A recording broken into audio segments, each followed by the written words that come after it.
ఇప్పటివరకు ఏంటంటే చాలా మంది కాల్ చేసి చెప్తున్నారు ఏమంటే, సో సార్ మేము కొత్తగా ఐటీలోకి రావాలనుకుంటున్నాం. సో లేదా నేను వేరొక మాడ్యూల్లో వర్క్ చేస్తున్నాను. సో ఆ మాడ్యూల్ నుండి మళ్ళీ నేను సర్వీస్ నౌలోకి రావాలనుకుంటున్నానని సో చాలా మంది అడుగుతున్నారండి.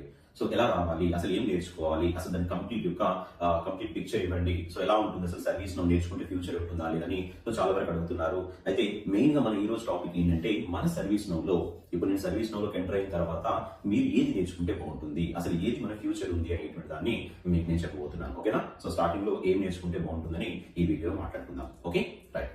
ఓకే, సో ఇక్కడ సర్వీస్ నౌలోకి రావాలి. సో ఎందుకు మరి సర్వీస్ నౌలో రావాలనుకుంటున్నారు? ఫస్ట్ అదైతే మనం మెయిన్ గా మాట్లాడుకోవాలి కదా.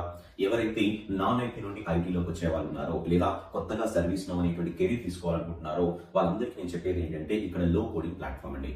ఓకేనా? సో ఎవరైనా మీకు ఇక్కడ సర్వీస్ నౌలో కోడింగ్ ఉండదు, సో మీరు ఏంటి సర్వీస్ నౌలో కోడింగ్ లేకుండానే మీరు చూస్ చేసుకోవచ్చు సర్వీస్ నౌ అనేటువంటిది చాలా తప్పు. సో ఒకవేళ ఎవరైనా